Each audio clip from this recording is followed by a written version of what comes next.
This is Theoretical Thrills, the podcast where three hosts pitch original theoretical rides and attractions based on things they don't own.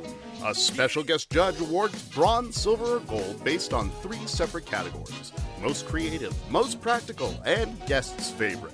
Whoever has the least amount of points at the end of the season must drive to Disneyland, touch the first gate, and drive home. With bragging rights on the line, the hosts will try to pick each other's ideas apart through gentle ribbing. So sit back, relax, and stand clear of the moving doors as we present Theoretical Thrills.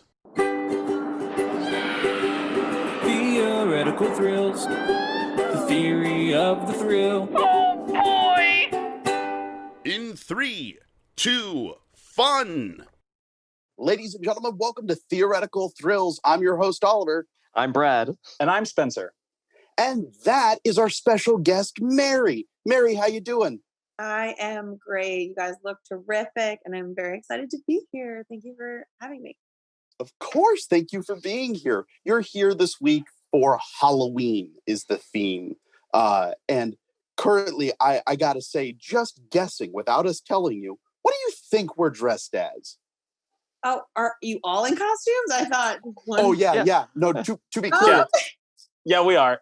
Oh, I see. Okay, got it. I just, Oliver pretty clearly was costumed. Oh, okay.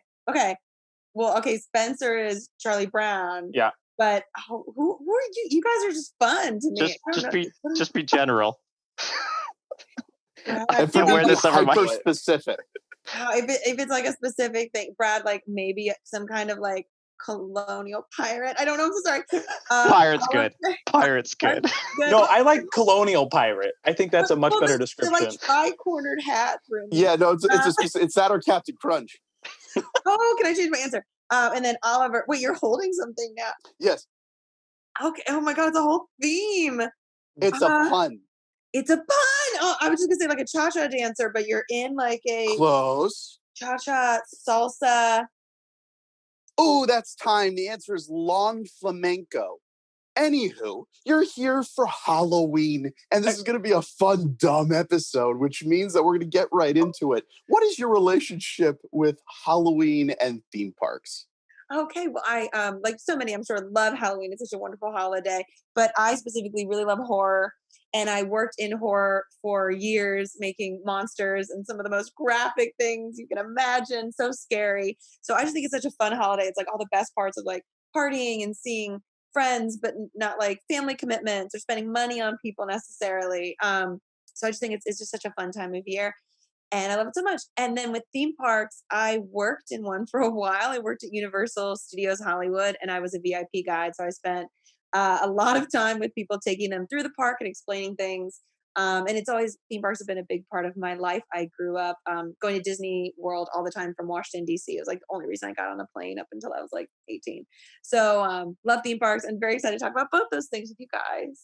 Awesome. This is the right week for you. I know, we're doing Groundhog's Day themed rides. No, so we're gonna be doing Halloween based rides. Let's preface this with saying we are filming this right before Halloween. So this timing wise might line up, but it's a festive time of year. So we could either go super scary, super spooky, or even just fun for the kids. You're going to be getting pitched a bunch of different pitches from each one of us, and we'll see how it goes. With that all said, Mary, are you ready? I am ready. All right, Spencer, take it away. All right. So I've got quite a few, so buckle up. The first one I have is the Hocus Pocus Academy. Why? Because Hocus Pocus is one of the Halloween movies that's actually has been re-released in theaters the past couple of years as a Halloween adventure. I think the 25th anniversary just happened recently. And people know Hocus Pocus. People love Hocus Pocus. So the Hocus Pocus Academy, you're going to join the Sanderson sisters and learn the dance to I Put a Spell on You. And how it's going to work is the setup is very similar to Disney California Adventures Animation Academy or Playhouse Disney Junior, where or similar like most of the pre-shows like Earthquake, things like that, where there's going to be spacious 6 feet markers. But it's just you walk in, there's a giant raised stage platform, and there's just an open area for people to stand.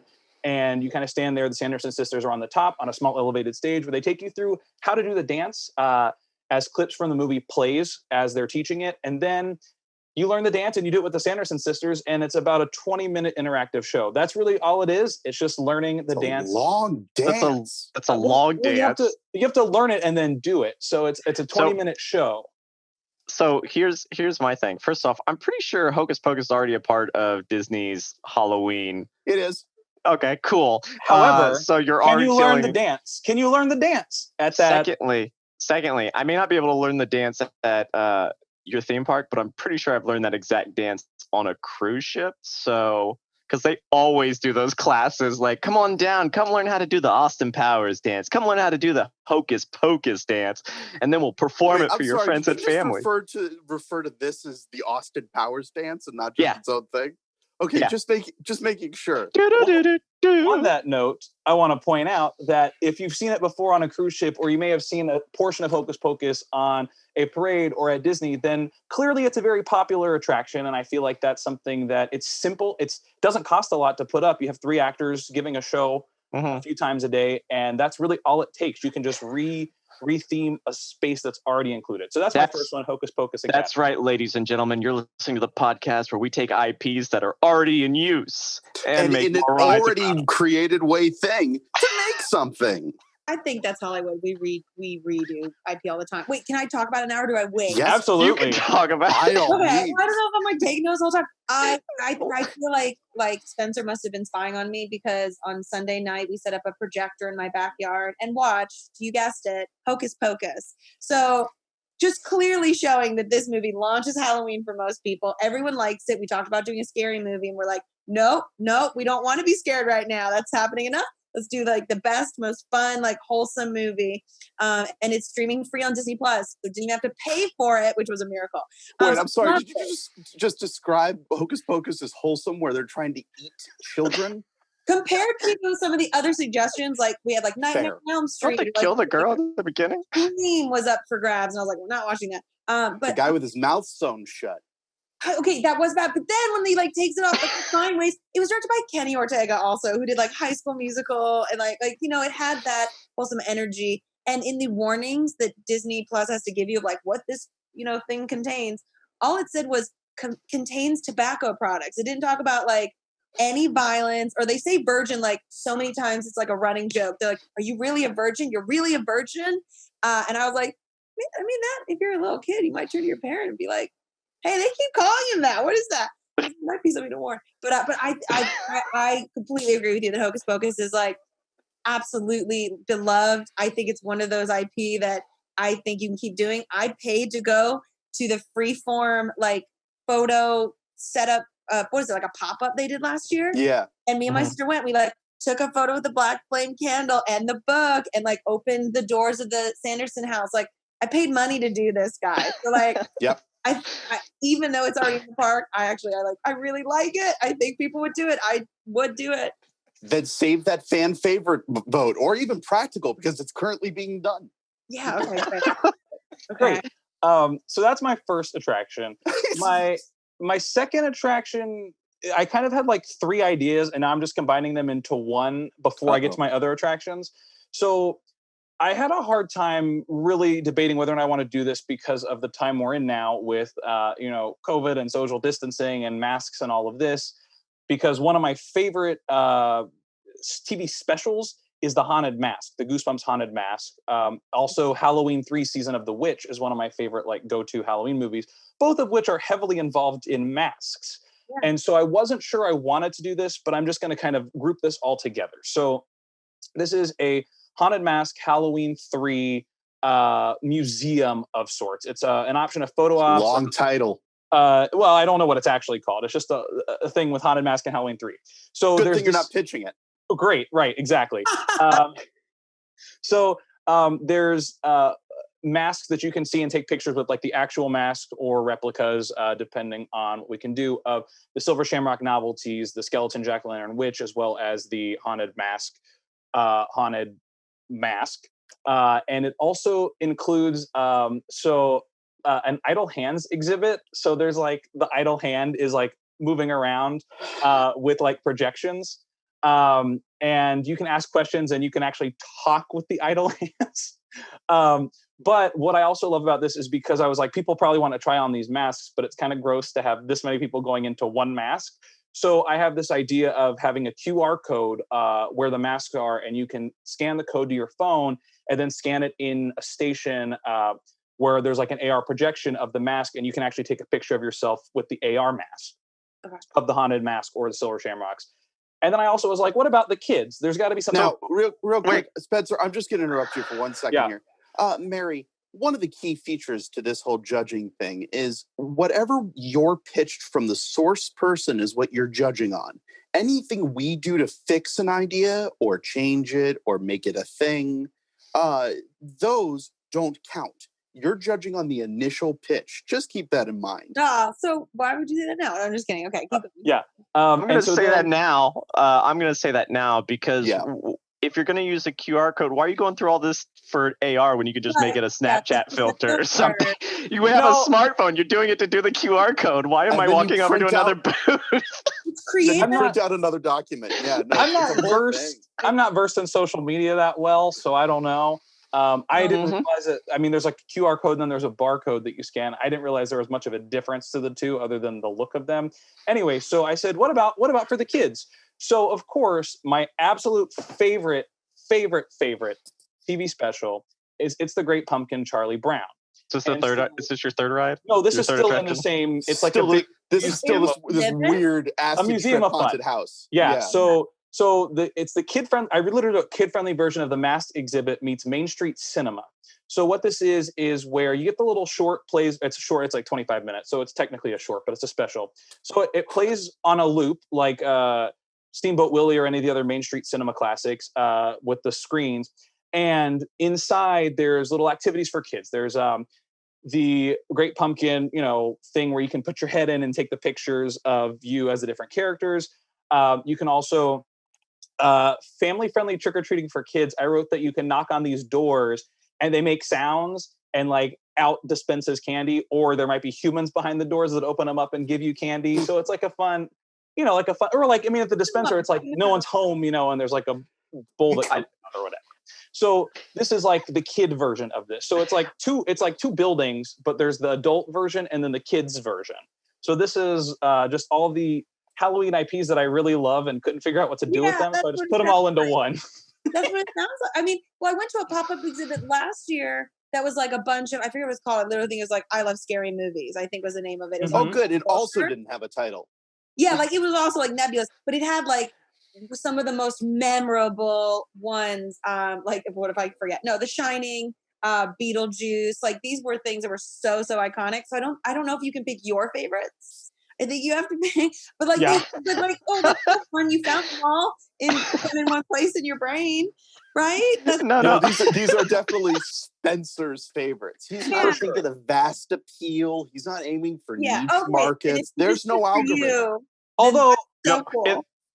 Although, let's be honest and say that Halloween 3 is a cult classic that people consider to be one of the better Halloween movies because it's its own isolated entity. Secondly, Charlie Brown is very popular in the Cedar Fair. No, don't justify the IP. Hold on. Let's go back. Haunted Mask from Goosebumps.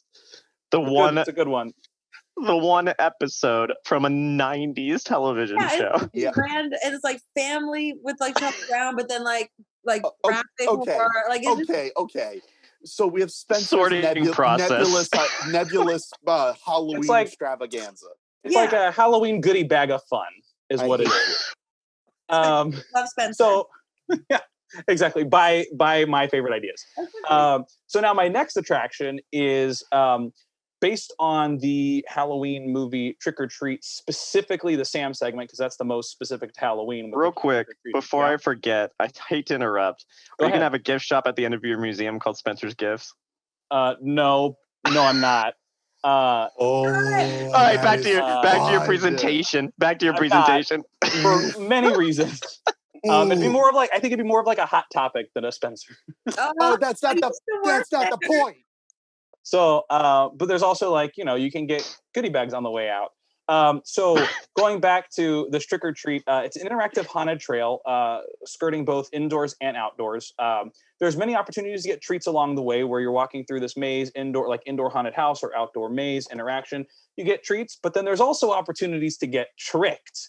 So again, like the Charlie Brown doors, this is more of an adult door situation where you see these doors, you can open the door, but you might get scared by a monster, or you might get candy on the other side. So it's like a Halloween Horror Nights brought to Halloween IPs. I've taken people through this maze, which Trick or Treat is a great maze. I loved it. Maze, so you're trying to make a little different in that sometimes you get candy. Yeah, sometimes you get candy, sometimes you get scared. That's just how it is. People love the movie, so yeah, it's great. It's great, and it's taking the indoor haunted house element, but also because I find creepy outdoor backyard areas to be really creepy on Halloween. So it's a dark trail behind as well, such as yards. Yeah, such as yards, or back areas like alleyways, all that.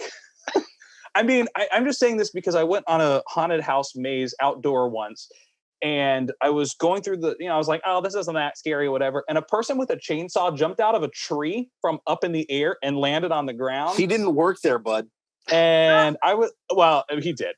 But I was also like, that terrifies me because when you're inside a building, you generally have a roof of some kind. So you totally can't. Right. I totally, because Warner Brothers did I think just one year they did a horror nights of their own, 2 years ago maybe. And part of it was Friday the 13th, and they did it around their lake and Central Park area. And I remember being outside and being like, I don't like this. I don't know where the heck anyone's going to come from around me. And so I do think there's a really cool element of an outdoor space. You just need a lot of space. Universal had the plane crash area they took people around, but that's because they had a massive backlot. So just you got to have the space. I think that's really cool. Really cool. And the interesting thing is, I was like, well, it obviously would have to be a nighttime thing if we're going outdoors for the scariness. But I think it also bodes well for younger kids who are starting to learn how to go to bigger, scarier haunted houses. And the daytime, you can kind of see it during the day where things are happening. Yeah. That's great. And double the money. Yeah, exactly. Yeah. So as a producer, I have to say that. So cool. I like that. Very cool. Yeah. So that was my idea with that. So now for my next one, I have 10 more rides. So I have 2 more. This is Scary Stories to Tell in the Dark. It's based more specifically on the movie because the movie takes place on Halloween. But what I have is this is the one that was a complete movie, the one that was a failure, right? Oh, it did very well, actually. But my studio did it. So what's up? We distributed it. And so I can't say anything bad about it. I'm going to go eat these words if you don't mind. Oh, no, I'm so sorry. I didn't mean to call you out. I can't say anything bad about it, technically. So here I am. That's all. It did really well. I was too much of a wimp to see it. Okay. I'm not mad.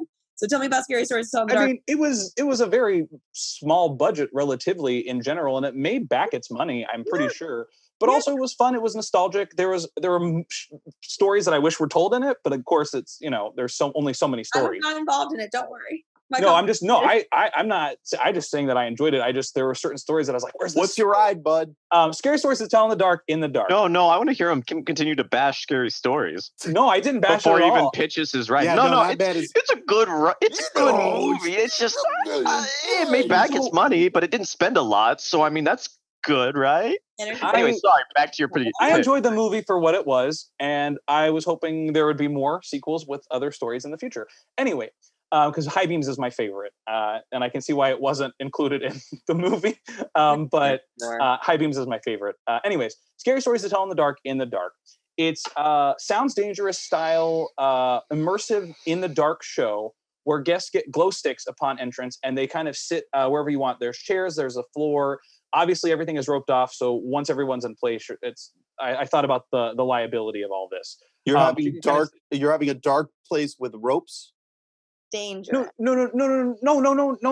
What I mean is it's roped off, so you can't go past a certain area. Okay. Anyway, sure. So, but the action happens. It's an immersive experience in the fact that the action happens around everyone in the dark. So you have the glow sticks to light your way to tell the story. So the actors are moving around the space, which is why the ropes are there to avoid people tripping over each other.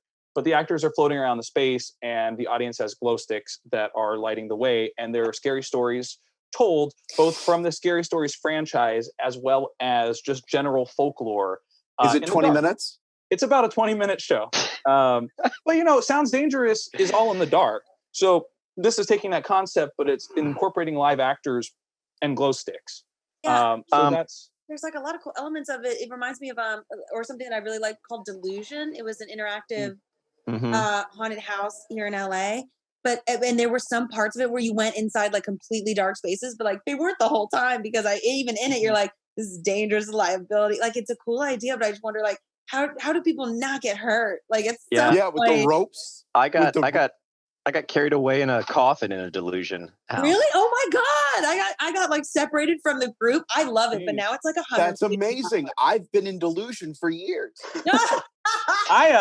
I got to go through a Halloween Horror Nights house all by myself, one of the mazes, because I was the only one in line, and I was like, do I need to wait? They're like, you can just go in if you want. And I was like, okay. So I did that all by myself. But this attraction specifically was inspired by where I used to grow up. I used to work in a haunted house, and they did this thing called Lights Out Night, where you go in by yourself, you take a glow stick, and you walk through the entire haunted maze by yourself. And if you survive, quote unquote, then you get a certificate. And I was the guinea pig to go through for the first ever trial run, and I did it, and I got my certificate. So I was the first person ever from that maze to get a certificate using only a glow stick. And I have to say, it's quite terrifying, especially having worked with everyone that I knew where everyone was, and it still freaked me out because I knew I was the only one in there. Alone and the lights are out, is those two elements. So I feel like if the lights are out, but like you're still with a bunch of people, someone's gonna get hurt. But if you're like alone and it's all in the dark and all the people scaring you know where you are, like that's a cool ride. It's just like you can't do one at a time the whole night. Yeah, exactly. And so maybe there's liability, but it's also you just have the areas sort of roped off, and they have glow sticks. Do you know how bright glow sticks are? Well, it's one thing. It's one thing if you're going through a haunted house, which yes, you have the glow stick, but I guarantee it's not pitch black because there's still safety lighting in the haunted house for it to be able to go through. So you get a sort of night That's what the waivers for. It's like having night lights. You sign off a lot of those rights in those rides. Yeah. I considered big old flashlights, but then I realized no one's going to want to hold a big old flashlight for 20 minutes. So I can't believe you're giving them something that they're in charge of something while scared. Well, here's the thing. Here's the thing. One of the best haunted houses I've done recently was a haunted house at Knott's Berry Farm. Oh yeah, the lights called out Trick or one? Treat, which was you had a little one person in your group had a little flashlight, and it was triggered based on sensors to either go to a black light or to flicker or to just completely turn off. Nice. And so you had specific moments, but that was your main light through the thing. But even that wasn't completely pitch dark because you had lights coming in from outside, and you had the fireplace, and you had scenery lighting. So I think you just need a lot more safety. Yeah, I like not. So that's Spencer's rave cave. I guess in a way it is, except everyone's silent. No, don't agree with me. I don't know. Right, what's your last idea? I actually have two more. I forgot about one. No, you have one more. You have one more. I have two more. Choose one. This one's quick, and then I got another one to end with. So the next one I did competitive acapella for 5 years, so I figured no Halloween event or attraction theme park is complete without an acapella Halloween. So all this is it's like one of those shows like Sing It or like Blues Brothers, where you're out on Streetmosphere kind of show where people have mics and they're singing Halloween songs a cappella, like This Is Halloween or Thriller, things like that. And it's just a group of 5 people: a soprano, alto, tenor, a bari bass, and then a VP. So that's a completely original a cappella band. Hey Oliver. Halloween. Yeah. How long do you think that show is? I'd say about 20 minutes. You're probably right. 25 minutes, 20 minutes, 25 minutes. You laugh at that, but if you look at theme park shows, look at how many of them are about 20 to 25 minutes because they want to get people in, they want to get people out and back enjoying the park. But not all of them. You only have shows right now. But continue. Anyway, and then my last thing is inspired by both SNL and the Halloween special that became from it. It is 100 Floors of Frights present David S. Pumpkin's Haunted Elevator. And how this works is it's very much set up like the show itself, but mixed with Guardians of the Galaxy. So you travel up the elevator and you see like different scary things that are in, when the doors open. But whenever you see David S. Pumpkins, your car vehicle shakes and shifts and twists, and then you drop, and then you come back up, and you drop. And then when you don't see David S. Pumpkins, then it's back to, whatever, and then you drop down, you come back up, or you go up, and you see, so there's all these different levels of... Hey, Spencer? This is just Guardians of the Galaxy, but... You're correct. It's literally just Guardians of the Galaxy. Quick question, Spencer. Yeah. Do you know what action is opposite to something that goes up and down that like could really mess up with the mechanics? Left and right? Yeah. The idea of you're going to be on something that's controlled up and down, and all you're doing all day is getting it to an area and then shaking the thing, okay, and then expecting it to go up and down again. Maybe shaking's not the most. It's literally in Guardians of the Galaxy, you like bounce up and down. I guess that's what I mean by shaking. Is it doesn't? It just does the same motion that Guardians does. But every time David S. Pumpkins dances with his two skeletons, you dance by bouncing, and then you drop or go up. What Haunted Mansion does, like you're taking a ride, and then like layering Halloween over it a little bit when it's appropriate time of year, and then taking it back when it's not. So sure, yeah, he's essentially taken Tower of Terror, converted into Guardians of the Galaxy, and then converted that into his back to Terror David Pumpkins. Yeah, I was like, we did this before, but now it's just more pop culture relevant because that was a great character. So like, correct. I don't know. Any questions? Walk around in the park. Yeah. Any questions on Spencer, that? What are your last 5 rides? That was it. Those are my pitches.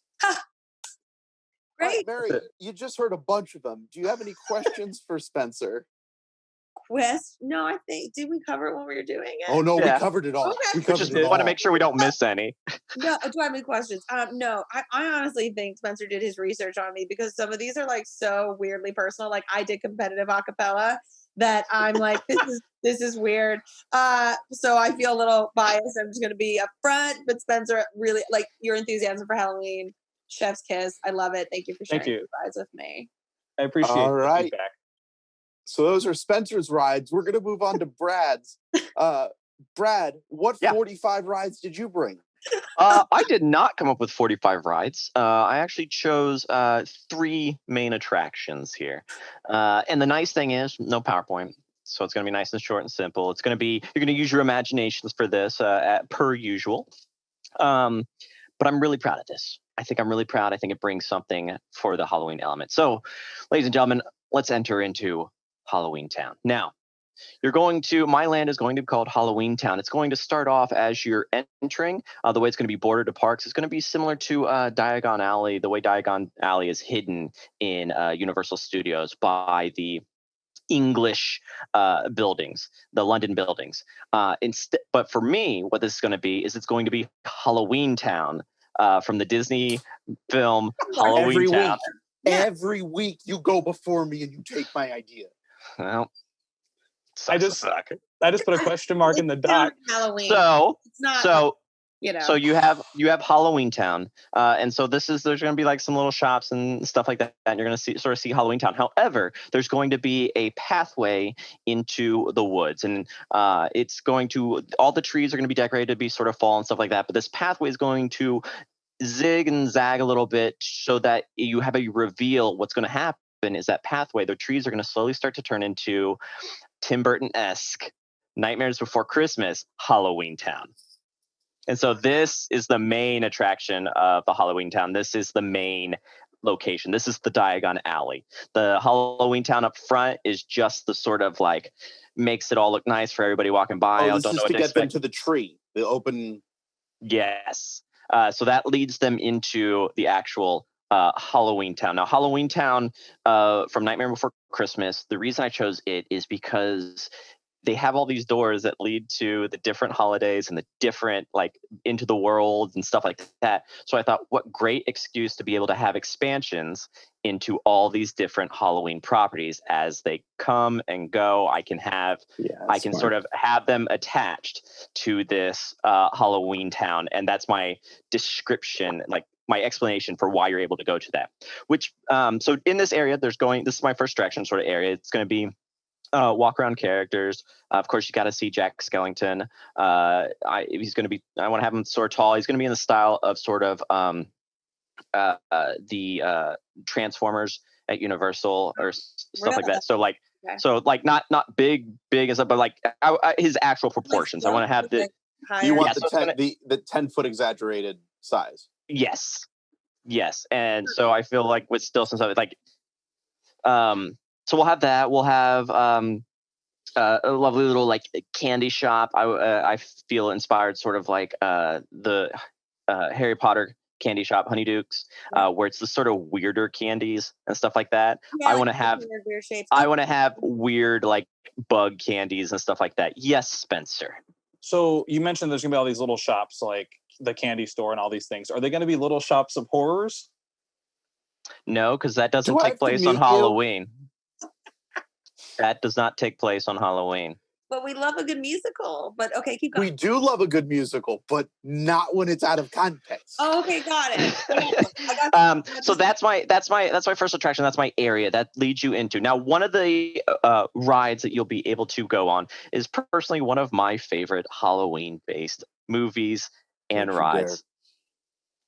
Ernest Scared Stupid. Damn it. Ladies and gentlemen, Ernest Scared Stupid. So what I want to do is for Ernest Scared Stupid, this is going to be a Buzz Lightyear ride meets the teacups. So Buzz Lightyear ride. No, it meets the teacups in that you have it's manual spin. It's not the other thing. So the way this works is there's going. You can manual spin the Buzz Lightyear ride too. Well, you have a joystick. It's not the same. He's talking about a crank. Yeah, I'm talking about a crank. I'm talking about a crank like in teacups. Like you control how fast you go. I can't do the teacups. They make me sick. We didn't ask. All right, let me explain how this works. So we're going to have each car will seat 3 people. Buzz Lightyear seats 2 people. Each car will seat 3 people. 2 people on the outside will have the way the car is going to be designed is going to look like it's a sort of hand-built contraption sort of car that's going to have those metal tin sort of milk jugs, milk containers on the back, and that's going to have sort of hoses that lead to these sort of squirt guns, which are going to be your sort of laser shooters to shoot at the different trolls that are attacking. Because in the movie, milk destroys the trolls. Yep. Now, the thing is, the 2 people on the outside will have each of these guns. The person in the center will have the wheel to control the spin. So the person in the center gets to control the wheel. Now, That's fun. Because obviously teacups, it's all weight-based and stuff like that. So we're going to have some mechanical assistance to help make it so that as they're turning it, the faster they turn it, the faster it'll spin. It will correspond, but it's not going to have to be like, you're not getting a workout if you're in the center. Okay. So they're the ones in control of the spin. Now, you're going to go through, you'll score points as a car. You're working together as a team of 3 to get this. It's not individual like Buzz Lightyear where everybody gets their individual score. It's one team score. And this is important because in the final room, if you've ever watched the movie, to defeat Trantor, he becomes immune to milk. And so he must, so Ernest ends up dancing with Trantor. All right. So we're going to have sensors in this final room to track the spinning of the vehicles. As you spin, the more points you rack up because you are dancing with Trantor. So if you dance fast enough, you will rack up enough points. And then at the end, we'll see a score, and that'll determine, did you save the day? Was Trantor defeated with the love and caring and dance and stuff? This ride is caked in vomit. It's just yeah, I was thinking like if it's like the teacups, like you can only go so fast in the teacups and eventually they end. Is that why no one vomits on them? I'm trying to figure out. Like, yeah, it's the same sort of thing. I mean, you can still regulate the speed. You can only go so fast in a teacup, like no matter what you say. But it's still a timed based thing. It's the same as with a teacup. You have more control over the spin because you're not also spinning like on the actual, because the teacups has multiple spins. You're spinning on top of it spinning. Oh, okay. This is a hard pass for me, this ride. You just sit in the center and you control the spin. All right, fair enough. That's your earnest. So that's the thing. You get the course. That's the car's final score, and that's my earnest, scared stupid ride. All right. The thing is, the second we do Ernest Week, you're gonna do Goes to Jail. Well, maybe. There's Go a on. lot of Ernest movies. What's your There next one? are a lot. So, ladies and gentlemen, one of my favorite Halloween attractions and tragedies is the Bill and Ted Show. Oh, That's right. Wow, way to dig that up. Okay. The Bill and Ted Show, the best thing Halloween Horror Nights ever contributed. Yeah. Wow. Sure. I'm gonna mix it up though. I'm gonna mix it up because I'm going to make this both adult humor and kid humor. So it's going to be sort of that Pixar style humor in that we have those adult jokes that kids don't, that just go over the kids' heads. And the way that I'm going to do this, ladies and gentlemen, is a Spook Buddies animal stunt show. That's right. Spook Buddies, the dogs, part of the Air Buddy franchise. These are 5 pups that have to deal with defeating this warlock who opens up this doorway to evil. Are you referring to Spooky Buddies? Sure. I had to Google up and Wikipedia it to actually figure out what the plot was. This is the hill you're gonna die on. So, hey, family movies, you can't underestimate. So Spooky them. Buddies. All right, Spooky Buddies. Anyways, I want to litter this show with tons of pop culture references. It's going to be an animal stunt show, so it is going to be like animals doing the tricks and stuff like that. Of course, we're going to have the 5 puppies. Where I really want to go all in on this is, and I think could be a lot of fun, is the costumes for the actual animals. Like, yes, you could get the cheap store-bought costumes and stuff like that, but I think it'd be a lot more fun to actually take the time to have specifically made costumes for these animals that are going there. That'll add to the story. It's going to add to the sort of creation. So, like, if we want a zombie dog, we're going to take time to actually make sure it has a safe way of looking like a zombie dog that's not going to harm the pup or harm the dog and stuff, but it's going to be a lot more believable than if I were to just go buy a zombie dog off Amazon. Quality and safety is what I'm hearing about the costumes for the animals. Yes. Okay. Quality and safety for my animals. A PETA-friendly show. Oh, yes, because if I'm going to have any Halloween theming to it, I've got to make sure that I'm at least at the roots completely safe. Yeah, okay. With the animals, sure. With the animals, because otherwise PETA will be all on me. You double down and then you just commit to the show. So I'm not going to do that. Look, I'm just trying to fit it into the budget. It's not my fault that the parents died. I'm not going to do that. So this is my Spooky Buddies animal stunt show, a la the sort of Bill and Ted show. It's able to adapt yearly.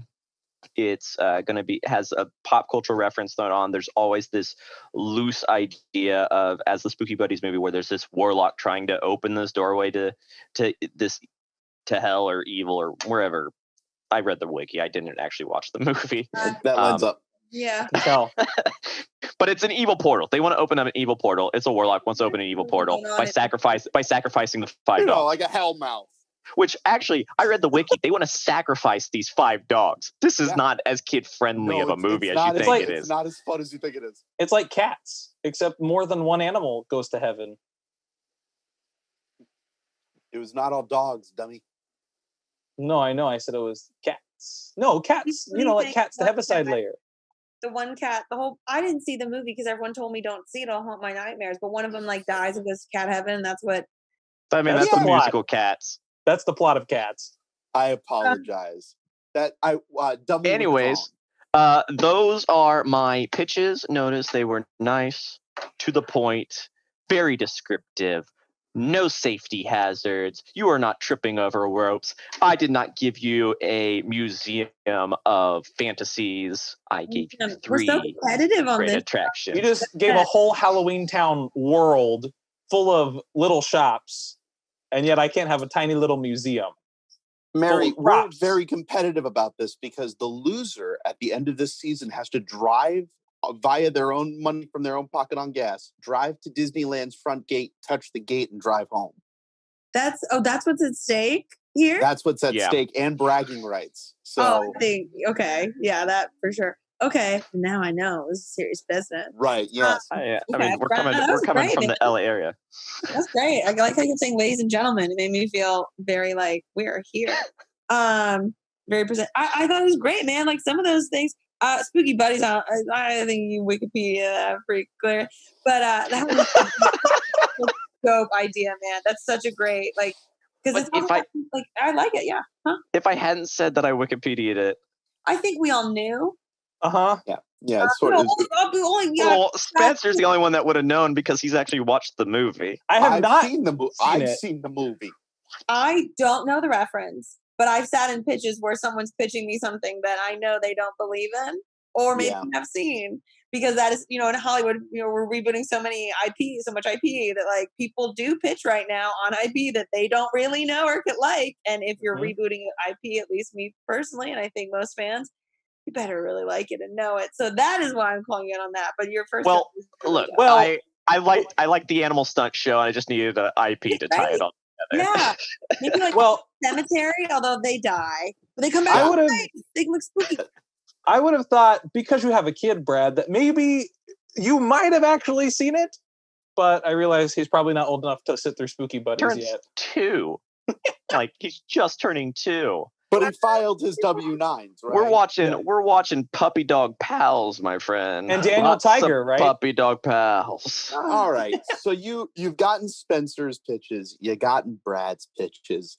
Let's go on to the main event. Ladies and gentlemen, we're on to my pitches. Now here, there are some photos. You could look alongside them, but for the most part, you can use your imagination to go through this. Now, Mary, I heard your notes. I know that you like specifically a movie about 3 witches. And my ride, instead of being sort of a dance learning 20-minute show, is called The Black Candle. Celebrated in time-honored tradition from the parks in Chicago to county fairs, one of the most popular rides that you'll see is a swing ride. A good old-fashioned swing ride, the kind that gets where you're like, that's pretty high, pretty fast, but the thrill's always there. My goal would be to build a giant black candle as the centerpiece. However, the seats that the riders are going to be riding in will be chased by the Sanderson sisters on an outer, larger track. So think about it. So here's the way that you can think about it. As the swings go out and the ride chairs go out to the outer sides, you have what is basically the equivalent to a dog track. Like when you go to the dog track and there's the rabbit that runs around the dog track, there's a smaller hoop. Yeah. Outside, fairly outside, so it's in a safe amount of distance away from the riders, will be the Sanderson sisters keeping up with you as they're chasing you around the park. So you're basically going to be on the standard Black Candle ride that'll be this carousel on steroids, but you'll be chased by the Sanderson sisters as they weave and bob through. Go above the earth, or is it on the ground like a merry-go-round? Do you go up? So you would load on the earth. The Yeah. top of it would rise up as the candle would ignite. You'd see the black flame at the top, and then it would begin. So you're definitely off the ground. And they're on an outer rim outside of that once it lifts. I'm just trying to figure out what the ride like looks like, or like logistically how it's. So think of it in the style of on the top of the other buildings in whatever area this is going to be in. It's an outdoor ride. It is a swing ride. Will be just an outer track. Just a giant circle. It's like always there. It doesn't like go up with the ride. Okay. Correct. It's almost like Astro Orbiter with a Dumbo on the outside of it. Basically. Okay. So the idea is that it's a medium style, like you're not super thrill ride. It's not super kiddie. There's still some fun general feeling that comes out of it because of the G-forces, but it's also simple enough to just work. You want a ride that's going to continuously do what it needs to do every time. You go with the time-honored tradition of a swing ride. Important question. Yes. What are the sisters flying on? 2 are on brooms, 1's on a vacuum. See, I did my research. I wonder, yes, you did. I was going to say, like, I actually had to think about that, and I just saw the movie, and I was like, he's referencing Mary with the vacuum, or like at the end with it. Okay. I guess it's interesting, like at night, it probably would be great. During the day, seeing that track already, I think it would kind of take away the fun of it. And also if there's 3 sisters, I'm just thinking the swing rides are so many people, and there's something really fun about like like the interaction of them with a smaller group that with a larger group. You're like, it's fun, but like depending on where you're at and where they're at, like what if you miss them the entire time? If like they're constantly over here and you're, I don't know, if it's such a big ride with 3 people chasing you. But the story's really great. Like the black flame candle lights, and they're only there for when the black flame candle is lit, and then when it goes out, they die. Like that's really fun. And they What could if- be hiding. They could be like- hiding behind a facade of the top of a building. Like that's part of the feel that, as far as addressing your concerns with not being able to see them if you're going around so fast, because, and this is the reason I didn't put them in the center of the ride, on the center piece where you could theoretically project them and have them chasing each other on the inner ring. The reason I put them on the outer ring is because the speed that the riders are going to be going on the regular ride itself comparatively to the track will always guarantee that you see them. Like that you physically can't miss them. They're going at 2 different speeds. Okay. So you'll be around the sisters and diving and dodging out of that. That's part of that feel that's going to be coming out of it. Yes, Okay. Brad, you seem like you have a physics-based question. No, you've someone explained it. I mean, because you're a wider circle, it's going to take longer to, if they're traveling at the same speed, to go that. My question was more like, if you were worried about them going the same, have you considered, based on a conversation earlier, just having them chase only a smaller group that are the virgins, and everybody else that doesn't get chased are just normal people? Yeah, because that's something you want to point out at the theme park. They did it in the movie. A ton, Yeah. like, over and over again. Yes, Spencer. So let's just say hypothetically, what if you were in one of the swings and everything was happening to your left and you can't see out of your left eye, so you have to consistently turn your head? Would that cause someone to get whiplash because they're consistently trying to look for that My dear character? friend, I thought about you specifically when looking into this ride. Even The despite the reason I- hypothetical question. Correct.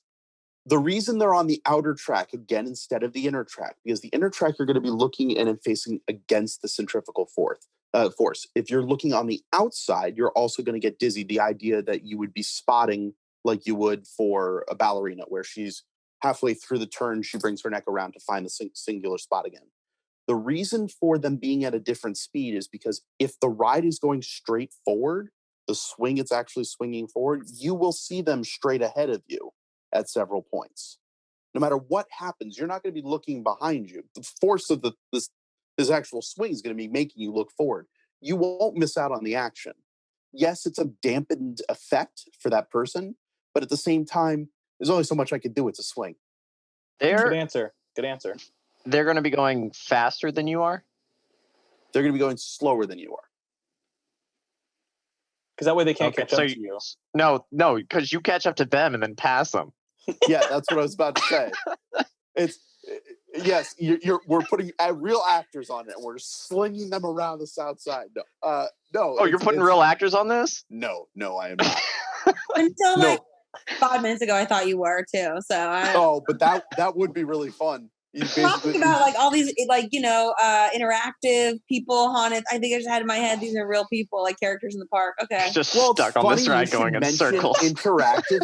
It's funny you should mention interactivity, because unlike Brad, my Halloween Town is the different version of the idea. Instead of glazing over what is one of Debbie Reynolds' best franchises, Halloween Town, a Disney Channel original movie, had multiple renditions of it. And one of the big features of it was the Halloween Town Square. The Halloween Town Square had something specific about it, and it was a giant pumpkin. In the spirit of the movie Halloween Town, as people stopped believing in Halloween and stopped celebrating, the pumpkin would become dimmer. As it would dim, things became more normal. Now, Halloween Town was filled with a taxi driver that was a skeleton that would give you wisecracking things. We could have him going around in a square. This could be puppeteered and on a track, so the puppeteer could be laying in the actual cab itself or hidden in the trunk, so you can interactively talk to the people as you go around. You do that in hour-long shifts. That's not bad at all if you're switching out between 3 puppeteers. Yeah. So moving on. In this version of Halloween Town, I'm playing with this idea of things becoming more normal as people don't believe. Coming from the world of theater, one of the most exciting things that I've seen is a good quick change, a good practical quick change. And there's no demonstration of this that is finer than the recent rendition of Cinderella. In Cinderella, one of the things that's done is they take her dirtier clothes and via a quick latch system, as she spins, changes her outfit.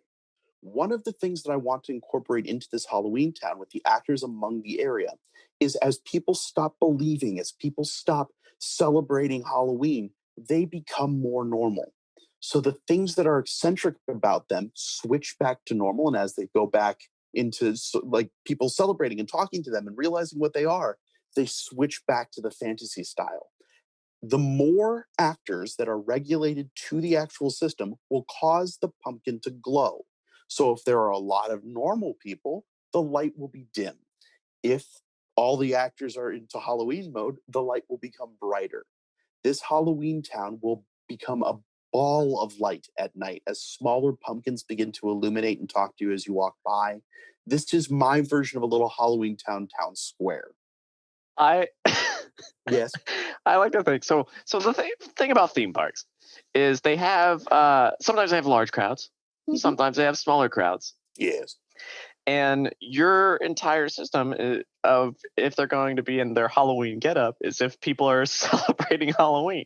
So if you have a bunch of a smaller crowd of guests, maybe It'll seem like not a normal day. they're just gonna be walking around. There's nothing exciting happening. It's just people dressed normally. Like, oh, this is a boring part of the park because that's not gonna make them celebrate Halloween more. How do you know who's normal? Like, if normal people or if these people look normal when people aren't talking to them, like, how do you know? Because I'm thinking of the characters.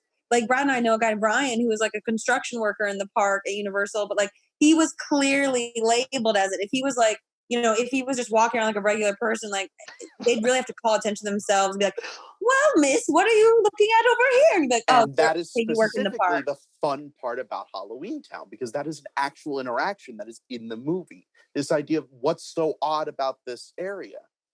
As the actors choose to walk up and interact with these people, they will start letting out subtle hints through puns and through just general activity in the way that they're doing it. They're being overly friendly, almost Midwestern-like. Yes, Spencer.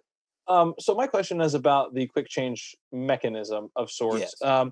Could you said that they will be Halloween, and if people don't believe in Halloween, then they will pull their latch and become normal. Is this an interchangeable latch where every time you pull it, they become fantasy versus real, or do they have to consistently keep changing back into their fantasy in order to pull the latch? It's like those wooden blocks where you can go click, click, click, click, click, click, click, click, click, click, click, click, click. You know what I'm talking about? It kind of is. It's a quick latch system that allows you to quickly, basically, it'll be a magnet right here and a magnet right here that holds the cloth. As you switch back, you unmagnetize it, put it up here, and then that becomes the normal outfit. Nothing about their face. So the face can have some spookiness to it. There's still a little bit of subtlety to it, but by no means is it going to be accentuated makeups or larger effects. This is more of a fun kids area, so I don't really want a lot of spookiness. One of the things is that although I understand and appreciate horror, I myself am terrified. If I want to be scared, I just call home. I don't need to go to somewhere to pay. Okay. Yeah, I don't have to pay to go to somewhere to scare me. But one of the things that I wish there was more of a family-friendly, less scary, but still celebrating Halloween option. So this is like all of my pitches except for Trick or Treat. Yes, the ride that was all of the pitches. So this is a kids area, more designed towards kids, correct? Yes. So it's a family-friendly alternative to the area because we haven't really. I'm just gonna give you a scenario here. Come along, kids. Let's go into Halloween Town. Oh, look at these normal people. Why don't you go talk to those strangers over there? See if maybe they'll turn into Halloween. You're just having your kids randomly talk to strangers. Yeah, they're gonna end up talking to people who are not the actors. So like that, that's the thing. You got a problem solved. The idea is great, but you have to know who works in the park, or else people are just going to be like, I don't even want to go because people are trying to talk to me. I don't even work here. It's normal. You can't even go to Target or Best Buy if you're wearing a polo shirt without them asking you for help. Trust you me. Been there, done that multiple times. And blue at Walmart. Well, to be fair, Spencer, you look like every person who's ever worked at a Walmart. I do. I'm not denying that. I also look like the biggest nerd, and I'm not. So, you know. No, you specifically aren't. I know. So that's my Halloween Town. Yes, there's a fatal flaw of the interactivity of seeing that the kids aren't jumping in. The strangers, also. But frankly, I think it could be fun if they're more townsy folk and you could design it up. If it makes it feel a little bit better, we can theme them towards the 50s a little bit more, so it seems like mid-America, maybe 50s change the style clothing of normal. So just give them some defining characteristic that makes them stand out without them being like crazy yet. So like if you said it in the 50s or said it somewhere like that, like I could see that. At least who to push your kids toward. I don't know, to use Brad's example. Yeah, just go talk to that 50s guy. He's safe, he works here. And then so not every idea is a winner. Moving on. One of the things that I've been always wanting to do is growing up in LA, there was a fun thing that you would be able to do sometimes over at the Paramount lot. And basically they would do a old like trick or treat thing with the facades of the different buildings. Mm-hmm. And there was this fun experience, and it's so ingrained in my brain as to the idea of opening a door or like knocking on the fake door, them opening it, and some big character was inside, and it would hand you candy, and you would literally go door to door to door. And I kept thinking about doors, and I was thinking about costumes and doors, and something that jumped out to me was one scene in Monsters, Inc. Specifically, on the scare room floor, when the doors are being brought in, there's a scene towards the end where it's the laughs. They're going into the doors, they're doing a funny laugh thing, they're coming out, and you see the tanks fill and that sort of thing. You see the light turn on, and Boo is dressed like that. Now, while it doesn't take place necessarily on Halloween, Halloween does happen in the Monsters universe, which has been brought up twice, specifically with Monsters U and with one of the short films. So it is still canon. But here's my idea. Using an old technique that was from an old 40s magician's box, there would be a raised platform. The raised platform would have an open hatch that you can climb into and close behind you as an actor. However, above this would be a line of doors that is sweeping in, coming in, and delivering down. The kids would line up at the scare station. They would watch a door queue up, come down, clamp in. While the thing is clamping in, the actor slides open the hatch, climbs into the vignette, and when they open up the door, are there to give the kids candy or a laugh, a trick or a treat. They close the door, the actor climbs back down into the hatch, the door lifts up and floats away. The whole idea is the idea of we can force the perspective if we queue up the kids or queue up the participant in the right spot. They'll know it's their turn to go forward when they see the light turn on. The mechanism that's involved of climbing up and climbing down, it could be a ramp, it could be a small elevator chute. If we wanted to make it real fancy, I don't know the pneumatics on it, that I don't know if I trust it to this, but the way that they deliver the actors in Beetlejuice on stage by using a pneumatic lift, I think it's better if it's just a manual climb. This way we're not having a lot of trouble with people messing it up. But it's the idea that there's clearly nothing there. You see the door queue up, you see the door come down, and by the time you open that door, there is something there. That thing disappears by the time you close it and the door goes away. I got some questions. So how are you getting a background behind these people so that they're in this, like, so that it even looks like they're in this room and not just in front of a picture or in front of a door? It could literally be a wheeled and mobile setup. Like you just do a backdrop, simple little backdrop behind it. So it will look like you're just in front of a painting. Yeah. Okay. Secondly, are your actors, are they wearing costumes? Like, are they like monsters? They're dressed like the monsters. They're fun monsters. Okay. Climbing up and down ladders. Okay, cool. Yeah. Yeah. That'll be good for them. Yep. Osho will love it. Little dangerous. Look, again, I just come up with the ideas. I don't follow through. No, but at some point you gotta figure out the logistics if you're gonna make it. You brought a producer on. I'm so sorry, guys. No, it's perfectly okay. Literally, no, we love it. No, that's literally what I do, and this is my chance to not do that. Instead, shoot for the fences. Fun. Literally, the majority of the time, it's me asking Spencer or Brad, going, "What's the overhead on that? How much is the confetti?" Okay, great. Yeah, I agree with with Brad, like I don't think you can trust someone to climb up and down quickly enough, because your whole idea of like, oh, it's coming over, and by the time it's there, you can open the door. Like people are human, so if you don't have that hydraulic lift, like people are not gonna make it in time. I just like to think that you're going to have like a light switch on the side of the door so they can turn on the light to cue the kid. But you're going to have like the one person who's the kid's standing there and the light's never turning on. And they're like, what happened? Yeah, it's fair. It's a cool idea, though. It's a cool. When you started talking about the Paramount lot, I used to be a tour guide there, and those facades on the New York back lot. People used to rent that stuff out for like weddings and like parties and bar mitzvahs and stuff. But like the idea of on Halloween night, Paramount using the back lot to do like trick or treating and have different horror movies, like they could make bank off that, like Warner Brothers did. Why have they not done that? That would have been such a good pitch for me to come up with. No. But instead, I came up with a ladder, monsters, and an IP by Disney. It made it hard. So I don't know. So it's okay. All of these things, I get it. I haven't sold you, and that's on me. Well, you never know. Well, the good news is I have one more. This last ride is based off of one of my favorite franchises that frankly isn't really celebrated enough, and that is Casper. Mm. There is something delightfully fun about seeing it pop up fun houses and sort of like mirror mazes that you see, but the ones that are made out of plexiglass. There's something fun about the idea of phasing. What if Casper led you through an invisible maze?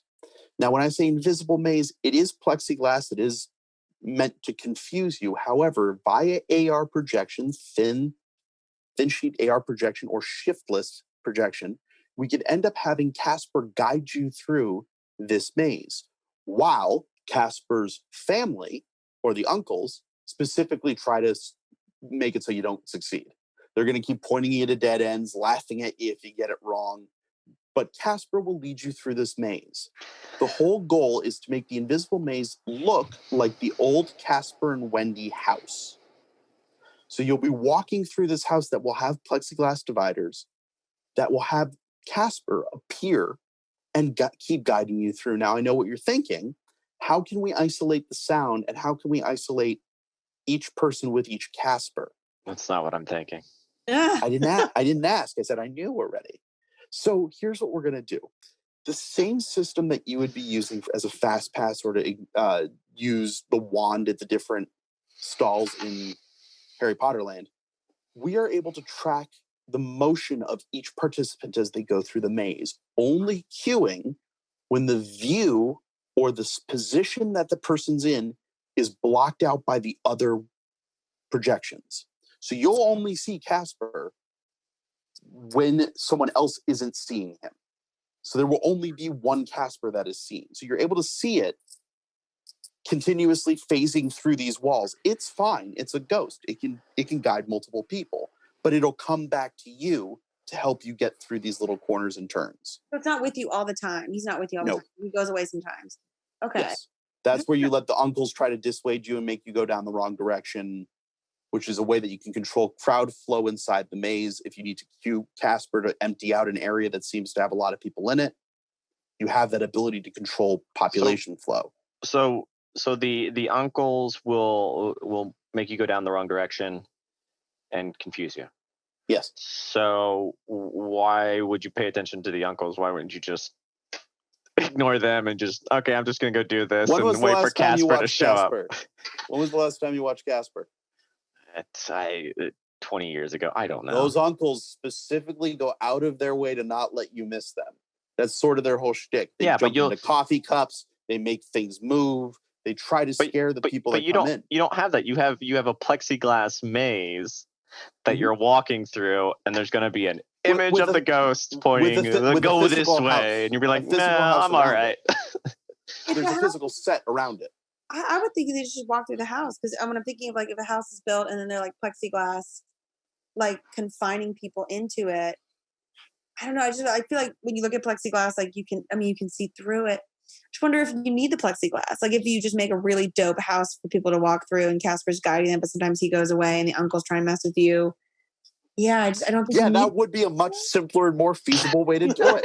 But my version has them trapped, scared, alone, and panicking. Yeah, And because that, to me, is Halloween. if you did Mary's version, then you could have like actual set dressings, and then you could have the coffee cup splash or whatever, like squirt something to try and But get I you to didn't go do a certain Mary's version. direction. I did mine, which was And then complicated and then weird. sort of once you're going that direction, like there's no turning back. Yeah. No, that's a much better idea. Good job, Mary. Yeah, Way that's to go, great. Mary. Top notch. Thanks again for the pitches. I think they're all great. No, the best part is that you fixed them. Okay. Yeah, it was great. Well, I told you so then, great. So this has been my roughest week. But Well, you you've don't now know. heard- You don't know. No, I have a feeling, Spencer. You said you don't like don't like Halloween, but like you don't like scary movies, right? So I think they have a little bit of a leg up here in that like they at least watch them, and there are very. Oh no, I never said I don't watch them. I still Okay. watch them. It's just during the day while people are here, and I'm terrified under a weighted blanket. You Okay. know, like a small scaredy person. Okay, sounds good. You did a great job. Everyone did a great job. I really enjoyed talking about these things. Yeah. So, Mary, do you have any questions for me based on mine? Okay. I think I asked them during it. The plexiglass threw me with the House of Mirrors, but I really like Casper. I really like that franchise. I like Casper Meets Wendy. I love the original Casper film. That I feel like that was the first like feel good horror movie I watched. And not like a horror. I liked it all. And to think you ruined the ride. I liked all of your ideas in my notes. I know that's like I love them now that we've taken out the complicated parts that I don't know that you needed. Just the parts that made it mine. It's You're fine. creative, but No, like it's my job fine. is It's to work with fine. creative Why people. even care? Don't worry, Mary. This happens every week. Yeah, but again, Okay. remember the version with the plexiglass is the version you're judging, Right. That's the one you have to judge, Okay. not your fixed Got it. version of it. Got it. not your better version of it. Correct. Okay. All right. So, Mary, let's give you one more time a review all the way through. Spencer, what'd you pitch? Oh boy, I pitched the Hocus Pocus Academy, the Haunted Mask, Halloween 3, Great Pumpkin, Spencer's favorite specials museum, the Trick or Treat Maze, an acapella Halloween, Scary Stories to Tell in the Dark, and David S. Pumpkin's Haunted Elevator. Each of these a 20-minute attraction. Each one's a 20-minute Not attraction. all of them. No. No. All of them. Nope. Nope. Brad, what do you got? So I pitched my Halloween Town, both versions, with the Nightmare Before Christmas being the central. So Halloween Town. My second thing was Ernest Scared Stupid, the Buzz Lightyear spinning ride where teacup ride where you control the spin. And my third thing was the Scary Buddies animal stunt show. I think you mean Spooky Buddies. Spooky Buddies. Also, I like how you say animal stunt show. Like there's going to be rings of fire. Like it's not just an animal what show. it's called. It's an animal stunt show. Isn't it called at Universal? I should know this because I'm pretty sure they're always called animal stunt shows. It's They a are. stunt show. I think it's just called Animal Actors Live on Stage, I think is what they call it now. Yeah, but I'm thinking that like SeaWorld and stuff like that, they have those animal shows as well. And I think they call them animal stunt Last time those shows. shows were a problem. They have the special effects show. Oh, yeah. They have the special effects show, but it's not stunts. Yeah, you're right. Okay. Well, That's it's the fine. animal stunt show. Finally, I pitched The Black Candle, Casper's Phasing House of Mirrors, Adorable, Trick or Treating, and Halloween Town Square. Fun. Okay. So you got your reviews. Now we're going to move on to the awarding of points. First category is going to be for creativity. You're giving away a bronze first, then silver, then gold. Mary, what do you got for creative? Okay, so bronze goes first. Guys, these are also wonderfully creative. This is the hardest one by far. Okay, because the others are so like, okay. All right, for the bronze, for creativity, I am going to go with, I'm gonna, even though I don't think you know anything about it, Brad, I do like Spooky Buddy's Animal Stunt Show because it combines like a family-friendly thing with something that like when I was a Universal tour guide, it's like the only show families could go to because like they didn't want to go to the stunt show or Waterworld, like it's too much for their kids. So like I appreciate that and how you creatively made it a Halloween element for families. So like the bronze medal to you, sir. I don't think it. All right, what do you got for silver? Okay, creativity. I like all of these for different reasons, but I for creativity, I'm gonna do I'm gonna do the Trick or Treat maze because I think it combines a really wonderful movie. I know I probably don't have to give an example or like reasons why, but I'm gonna say anyway. It is such a good idea. It's such a good movie that everyone loves, and I love that it's outside. I think that's a really creative way to not put restrictions on it and combine those two things in a really cool way. So, like, to you, the Silver. I feel so weird. Yeah. I'll take finally, the gold. You're being given this responsibility. Okay, you guys are gonna be like Mary, but here's the thing: this is creativity, Mary. not logistics or practicality. No, Specifically on that Oliver. category. So I am going to give it to Oliver. Out of all of them, I think the most creative is the adorable treating because it is a very creative idea. Of course. The creative. Well, we know I'll he's not take getting it. practicality for that, so great. Yeah, no, that's also fair. I never aimed for that category. Me neither. Speaking of practicality, so we're gonna move on to practicality, but just to review for creativity, in the bronze we have Brad, in the silver we have Spencer, and in the gold we have me. Just like Let's your move shirt. on to practicality. Practicality, what do you got, Mary, for bronze? Okay, so practicality. So these are things that could like actually happen in the theme park that like That you Yes. could like literally there's a call, it says next Thursday we gotta put something up. What do you got? And Okay, keep in great. mind, you can award something that you've already awarded creativity can also be practicality, or you can do completely different things. It's up to you. Okay. Oh gosh, there's like this is so hard. Okay, for practicality specifically, I will give the bronze to the first one being I'm gonna give Hocus Pocus Academy because it is like I said, like it's very, very practical to me. And Some would even say too practical. Mm-hmm. yes, but like that's like Almost like Disney's already doing it. the park. I don't think they're doing that specifically.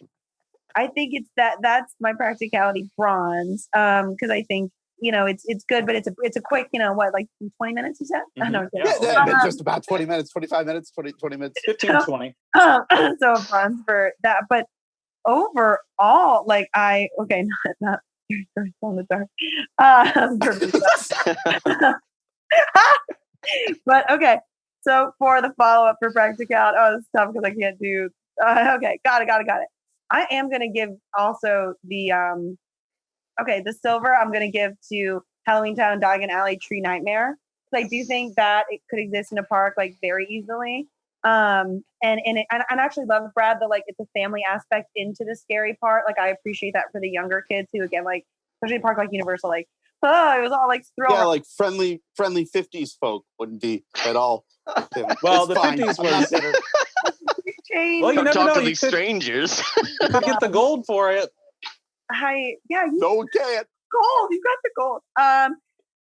So that would be my silver, and then my gold. Since Spencer, thank you for pointing out, it can reward people. I do think the trick or treat maze like that could happen if it's outside in that way. Like it's just such a good movie, and people love it. It was such a hit at Horror Nights. I love it. I do think practically like if the phone call was tomorrow, that would be my pick for this can get made. Maybe. Great. And I think people underestimate how much of a cult classic that movie is because it was supposed to be released in theaters and then it didn't, and then it like blew up on the shelves when DVDs and video stores were a thing, and then people still like I watch it every Halloween. Yeah, I had no idea before I started working in horror and started meeting like horror fans, and like that is actually a tattoo that I've seen more than any other horror tattoo, which is crazy. Really? Yeah, because I had not seen the movie before, and I'm like, what is this little like sack guy on everyone's body? And they're like, oh, it's from Trick or Treat, and it was a horror anthology. So I was like, wow, it's not even like the main character. There's all these other characters, but that movie I got too late, and I saw how much it meant to the horror community. So I really like that. That's just a great IP in general. I learned in the world of horror. So Yeah, I'm still waiting for the there sequel. you go. Still waiting for the sequel. okay, So now we are moving on to guest favorite. just favorite. Okay, well this is completely subjective. Yes, Absolutely that it is is. the point. Okay, Keep in mind, I gave you 3 rides and there are 3 awards. okay. For favorite. Oh, When you put the math that easily, Brad. And again, these can be ones that you think are just ones that you would enjoy going on, or ones that just were so ridiculous and pointless and really just made you laugh. It can be anything of the gamut. It doesn't have to be pity points to Oliver, though. But it can be. Pity points. But it can be. But I am. Well, Brad knows me. I've got a big old heart. Okay, so for just favorite, like it feels like miscellaneous category. Then I like people who are excited about things, and it means a lot to people and things like that. So I am gonna go with for the bronze.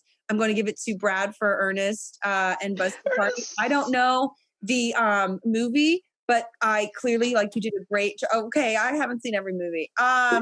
If you like Trick or Treat, you will love Ernest Scared Really? Stupid. Okay. No, hold on a minute here. I think It's I saw okay. one movie that wasn't for me. So I assume they're all like that based on the titles. I haven't seen it yet either, so Okay. I'm excited to dive into it this year. It seems like Brad did a good job though adapting. Like, think of it from my perspective of like I've never seen it. A monster at the end and something with milk, and it's saved by you dancing with it. Like, what the hell? Like, how That's did the you plot guys of the movie. It's literally the plot of the film. I'm like, and you guys like nodding along with him, and I'm like, this sounds made up. So Yeah, of course. So I think it's very cool you found a ride that already exists and you translated it into that kind of movie. And when you said at the end, like you're spinning around dancing with them, I'm like, that's so smart. Like, what a fun way you made this work. So like, I love a creative that can like make something work and is excited about it. So like, points to you, Brad, or bronze to you, I guess. Ooh, Okay, great. And now silver. Silver and gold. Okay. So because you were okay. It's a toss up.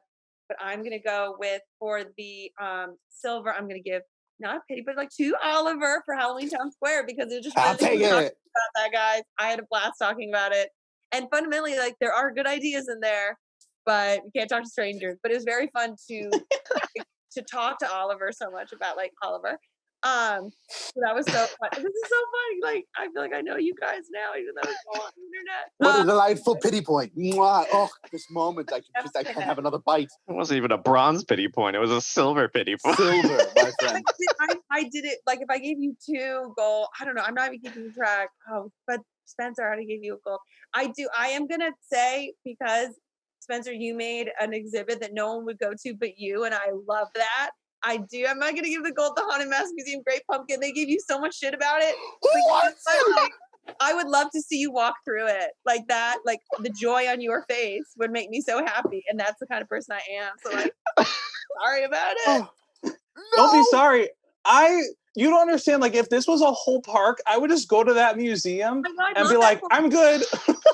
I love that journey for you. And so like, I love that even despite all of us being like, this doesn't connect at all. You are out of your mind. You stood by it. You're like, well, I made it for me, and that's what it's about. So I like people who do that because this industry, like, you know, they stop you from it getting too far if it's just for you. So I like in this world you guys created that. I want to give that to Spencer. So Yay. There you have it. The scariest thing of all is who won the award. Mary, thank you so much for doing this. Do you have anything you want to plug? Anything that you want to point out? Oh gosh, I don't know about that. No, can I just say vote? Say no. Everyone is Yeah, you can say vote. just vote. I'm not Yeah. and support people, support creatives, and vote and be nice to each other. No, that's what I'm plugging. That's my life. So thank you. Wow. There you had it, an exclusive from Mary. So that's going to bring us to a close here. On behalf of Theoretical Thrills, I'm Oliver. I'm Brad. And I'm Spencer. And that's Mary. Have a great one, everybody. Did you enjoy the episode you just watched? Feel free to like, subscribe, and share. And if you have an interpretation of an idea based on the theme of the week, feel free to tag us on social media with hashtag Theoretical Thrills, and we may feature your ride and attraction on the show. Theoretical thrills, the theory of the thrill.